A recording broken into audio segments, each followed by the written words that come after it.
Hey guys, Brian Hilliard here, author of the best-selling book Networking Like a Pro, and I am here with my good friend Dave Caldicott. And David, thank you so much for coming out. I really appreciate it. Hey, no worries, man. Thank you for inviting me on.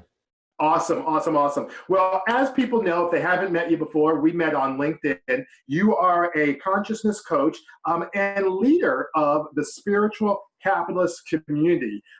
We were talking a little bit about this offline and how you kind of got started and kind of what made you decide to kind of go into this. And it was really some good stuff. And I said, you know what, let me ask that question and get that rolling because it was really some unique perspective. So give people a little bit of a quick feel of, first of all, how you got started doing this coaching and what this whole, spiritual capitalistic thing is from your view. Yeah, sure, man, sure. So I'll start from the beginning and just give a quick overview of the story. Sure.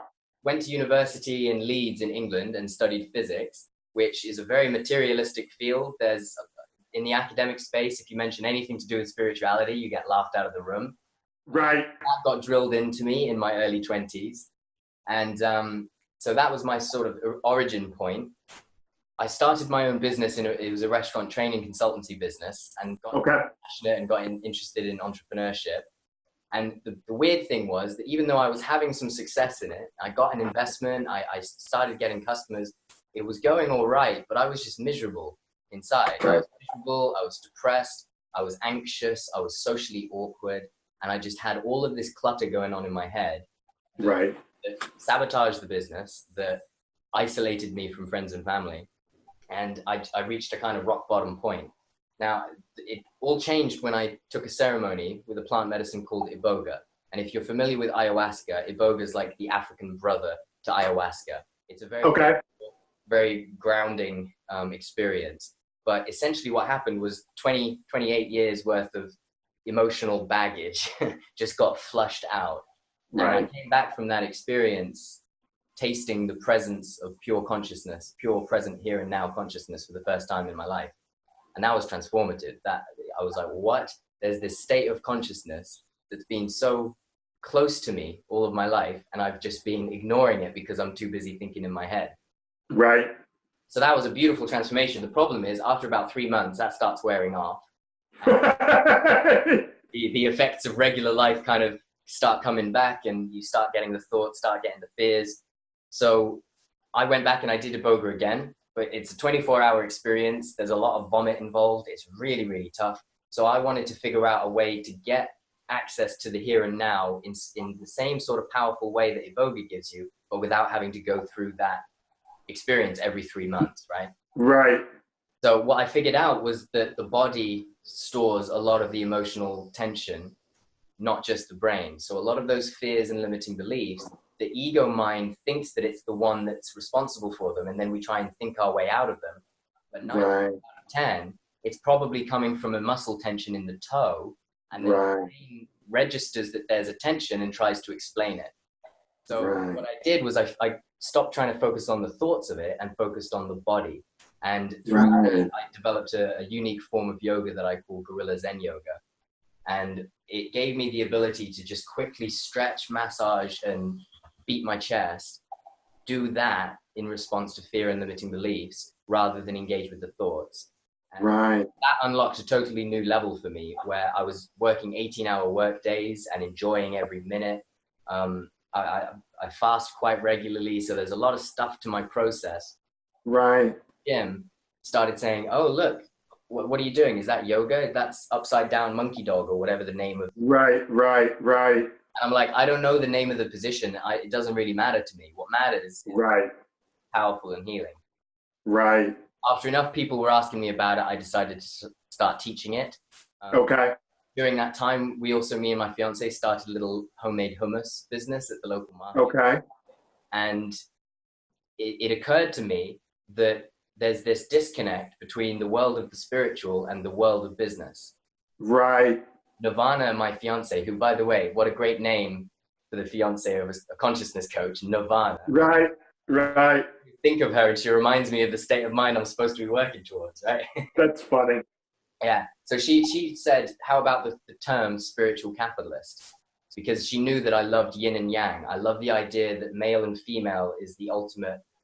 If you take the universe down to its most simple, it's a synergy between male and female. And as you go up and get more complex in life, you have like a male biological creature, but it's got male and female within it. You know, the left hemisphere, the right hemisphere. It's got those different energies. So if you're going into business, if you're trying to create something new, it's almost like you're trying to birth new life. And in order to birth new life, you have to balance the male and female energies. The male can't do it on its own. So when I look around at the most successful people in business, they're people who have a really strong spiritual side to them. And when I look at the people who are really successful in the spiritual world, they're people who have a really solid business foundation. Right. Both of those fields on the ground level are very disconnected. You get people. You know, and just to interrupt you for 1 second, when you said, because you fit it in there, but I want to make sure the listeners and the viewers got this. So the male energy is on the capitalist side, right? That's technically the business side that we talked about, versus the female energy, that's the spirituality side. And, you know, one of the things that I always say is that, you know, men and women are different in a lot of different ways, right? And I think, you know, I was talking with you about this before we got on, that probably the only thing that's the same between men and women is, you know, 2 feet, 2 arms, and a head, you know, and maybe a couple of things. But we're different physically, we're different spiritually, we're different emotionally, we're different energetically, we're different communicatively, how we relate to others and how we relate to ourselves. So, you know, it's interesting when you talk about, you know, the male and female energies and kind of how that was your starting off point, because I find that, and you mentioned this earlier, you know, and I hope we want to get into this real quick. You said that you see a lot of coaches with, on one hand, the male energy, right? And then on the other hand, you see a lot of coaches with the female energy, which is just kind of like, you know, the male energy is we got to make as much money as we possibly can, pretty much at any cost we can. Yeah. Female energy is, well, this is just kind of okay. We'll just kind of let it come to us and just, you know, and I'm not trying to make fun of it. I'm just saying, like, that's right. Yeah. Right. So talk to us about that dynamic. So how is it that as a coach listening to this, first of all, how would we be able to maybe I almost said prescribe, but I don't know if that's the right, self-identify. How would we be able to self-identify maybe where it is we're at in this continuum of male and female energy? So that's question number 1. And then question number 2 is, what would you say would be a good start to get people rolling down this road of becoming more balanced? Mm-hmm. Well, the first thing to note is that the universe is a fractal thing. It's as above, as below. That's a very old piece of esoteric wisdom. And if we consider this male and female thing, let's take a circle, the yin-yang circle, and it's got the male. Okay. But within the male, there's another yin-yang, and within that yin-yang, there's another yin-yang. Okay. Yes, capitalism is a more masculine type of enterprise, but within it, there's feminine components and masculine components. Good point. So it's going like all the way up and down. So, like those Russian dolls that you see, right? The Russian dolls with like 20 of them inside each other. Yeah, okay. Exactly. And on an individual level, as human beings, you know, we're animals, and our bodies are differentiated in the sexes so that we can reproduce. But within each of us, we have the feminine side, which is on the left side of the body, the right side of the brain, and the masculine side, which is the right side of the body and the left side of the brain. Excuse me. Now, this will help to answer the first question, because the way to figure out, or maybe the second question, the way to figure out where you currently sit on that energetic level is to look at your own being, is to look at your own body. And it can involve things like taking video of yourself, watching it back, and noticing what your different hands do. Because if there's a lot of tension in the right hand while I'm talking about business, that suggests that my masculine side has some kind of issue with what I'm talking about, right? Right, because it's right hand, left brain, masculine side. Just making sure everybody's... It's the analytical, it's the one that... Gotcha. And it wants to dominate, it wants to kind of control things. Right, right. More like, let's all be friends. And right. Let's get together. And that's fine. Yeah. So being an effective being, which I love that phrase, being an effective being, is about Yeah. the left and right hands, the left and right shoulders, the left and right feet and toes, all cooperating and doing their job properly. And Okay. up is that they have tensions in certain parts of them that resist expressing that part of themselves. So Interesting. you may have an entrepreneur who's very good with the masculine side. Right. He's afraid of using his feminine side because Right. some childhood event, maybe Right. dad talked to him, something very sensitive and personal may have caused him to suppress that side. So the goal in the spiritual capitalist movement is to empower both the male and female parts of yourself without losing sight of your core being as a biological being, empowering both of those energies, and then using that synergy to create new forms of life. So we Gotcha. start with the wife and the kids and creating the new forms of life in that. But if we see our business as a child that we're trying to first conceive, then incubate, then give birth to or launch, and then tend to, it means that we can take wisdom from the ages on how to raise good kids and apply it to our business and create more effective businesses. That's interesting. So now that we've been able to figure out how to kind of self-identify that, what would be some things that we could do to move forward? So let's say, just for conversation, let's just say we find ourselves too much on the right side. Okay, so we find ourselves a little bit too much right-brained. We're kind of pulling a little bit too much of the feminine energy. Maybe we're not making as much business, money, revenue, clients, whatever. That quite frankly we want to and maybe even need to, right? For a lot of people, which I've been there, I'm sure you have as well. What would you say is a good first step for people who find themselves in that camp? So you could look at it at different levels. On the basic physical level, it would involve using the left side of the body more during the business work. So just consciously bringing your attention to the left hand and try to do your typing or try to write with it or try to draw a picture with it. Okay.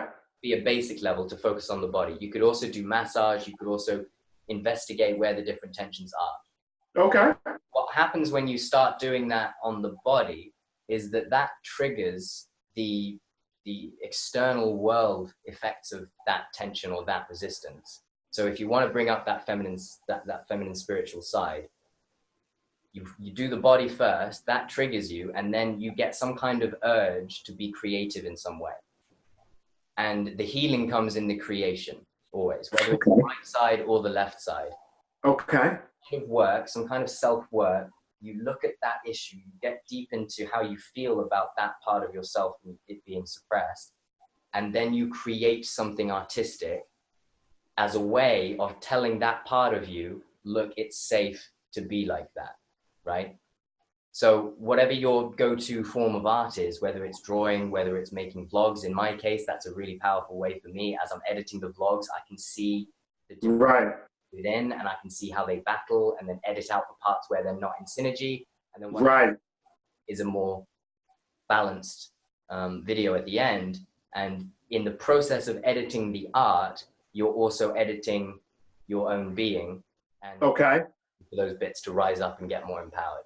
And then also with the feminine, if you're a man having a wife, and if you're a woman having a man, the partnership that you have together, that's where most of the learning takes place. That then gives you my feminine side, I understand more because of my relationship with Nirvana.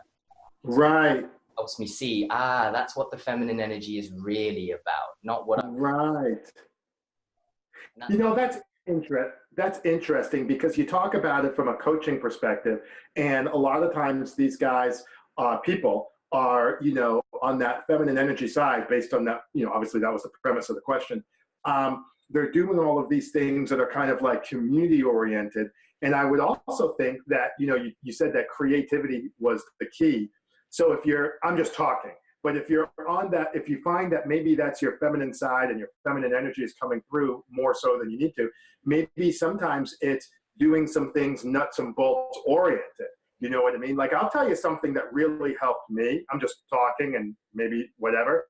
But even something as simple as, instead of just saying, well, I want to get more clients, right? So we're talking about coming from the feminine side and trying to be more masculine in terms of your capitalistic endeavors. You know, even just something as simple as, okay, I want to be able to get 3 clients this month, or 5 clients this month, or 10. And you know what I did, David? I'll tell you, I put that on a note card, okay? I put that on the note card on my desk, right there, by the way, on my 2003 Fantasy Football League trophy, which I won, okay? And I have that, I have that. So I figured that's masculine, right? So I have all of that.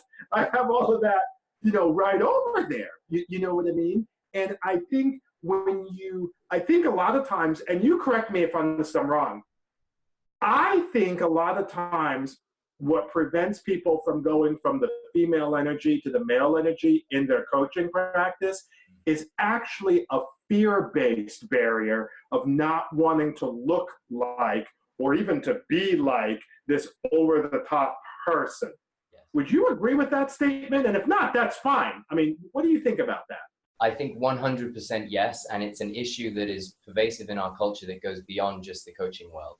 So and the issue is the issue of masculine energy's effect on the feminine energy, and the fact that we're aware that because the masculine energy is a dominating energy, right, it has a tendency to become tyrannical, right? Right.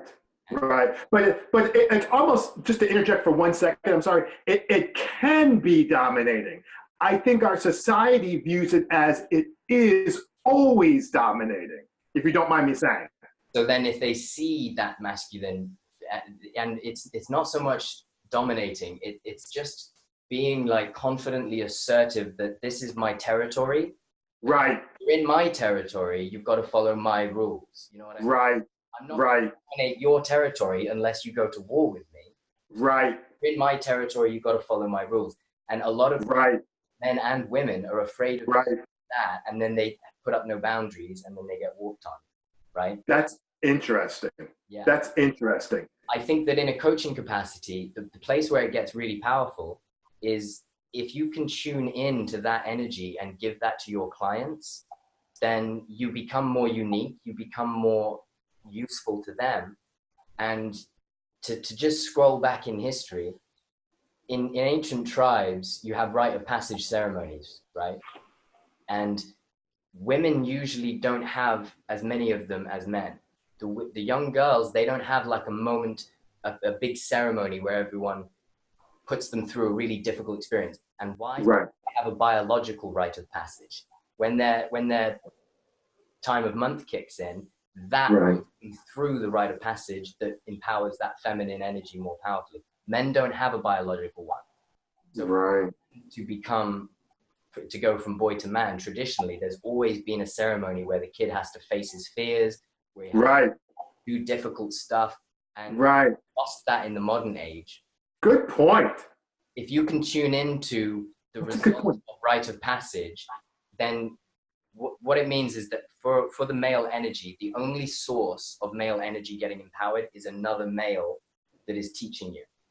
And when I say male, I mean the male energy. So it could be your female coach, but she's using the masculine energy to be a tougher coach, and how to hold people more accountable to what they've said they'll do, but do it in a loving way because you're balanced between the two, you see? That's great stuff, David. Let me talk about another point I got down here on my notes. You know, one of the things that I really gravitated towards was this idea you had of the Authentic Accelerator, right? And you talked about being authentic and this whole idea of authenticity. Tell us a little bit about what that's all about, because I think a lot of people, if they're like myself, will be interested in hearing that, and maybe how you either teach it or kind of what you've got going on there. Yeah, sure. Well, it started out as a little experiment that we ran with a few of our friends and followers, and it ended up going so well that we're launching it again as a proper full program, a group coaching program. The concept is that when you're trying to be expressive, when you're trying to market your business, when you're trying to conduct a sales call, there's only two ways that you can be. You can either be present in the here and now, or you can be in your head somewhere, thinking about what you're about to say next, or thinking about what's just been said. And all people, all coaches especially, will know that when you get into the head, you distance yourself from the moment you're in, and you're not expressing the things that you really feel you should, because you're worried about whether or not you should, how it's going to be perceived, right? So right. it's about helping people to stop censoring themselves, expressing what they want to say more freely, but doing it in a way where they're balancing those energies. So they're not going after people.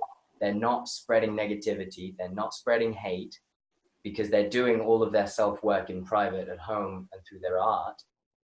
And becoming more authentic is about becoming more giving in the here and now.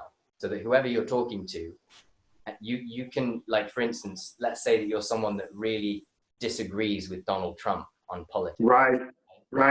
Now, if you have a conversation with a Donald Trump supporter, you could create them as a villain and fight them and be aggressive and hostile towards them. 20% of the United States would agree with you. Yeah. That's awesome. That's awesome. You know, I think a lot of times what happens is, you know, you're talking about the authenticity and you're talking about the accelerator. I think a lot of times what happens is people think that in order to grow my practice or in order to grow my business, I have to be inauthentic. I somehow have to fool people. I have to connive, cajole. But that's not what you're saying at all. That's not what I hear you saying. What I hear you saying is, listen, you know what? I've got this. I'm coming from this place of integrity. I'm coming from this place of authenticity. And the way at least I teach it is I am then going to allow others to experience that with me. Yes. Right? And to be able to do some of those things like that. All right, real quick, let me get, tell me, well, actually I've got two more questions, one on this one and then one on something else. So real quick, how would you say if people, again, wanted to take a next step or a first step in terms of becoming more authentic, either how they communicate or maybe in the context of marketing, that still works, obviously. Give us a quick thought on that, and then I'll ask my last question and we'll wrap up. Sure. So I'll share with you the second challenge in the Authenticity Accelerator workshop that we've got running on Facebook. It's a free workshop, so okay, then you're welcome to. The second challenge is a go live challenge, but it's not like regular go live challenges. You hit go live and then you just sit there in silence for as long as you can, staring at the camera. Now, the reason this is so powerful is because everyone who does it immediately after, what's the first thing they do? They watch the video back. And they watch themselves sat there, not saying anything, no story, no performance, no script, just raw them.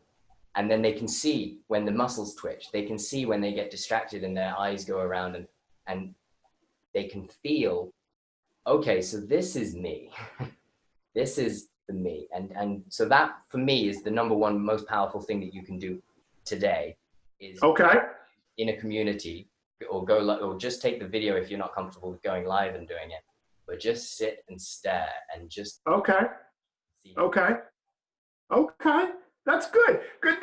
Well, let me ask you this. This is my final question. I always ask everybody this at the end. So you've obviously been in business for a little while. You've obviously you're successful with the spiritualist capitalism and the leader of that, spiritual capitalism in that community, leader of that group. If you were to go back in time, I always ask people this, if you were to be able to step back in a time machine and go back in time, and you were able to meet your earlier, obviously younger self, right, on day one of when you're starting up the business, and whether you want to say that's day one of your, when you were doing the consultancy, or day one of what you're doing now, that's your interpretation. But day one of whatever the business is that you want, what experience would you take, or what thought, what sentence, what point would you make to your younger or earlier version self based off of maybe some of the lessons you've learned today? And I always like hearing what people say with that, because I think that gives a little bit of wisdom, and you've used that word a few times, an insight on where they're coming from. What would you tell your earlier version self?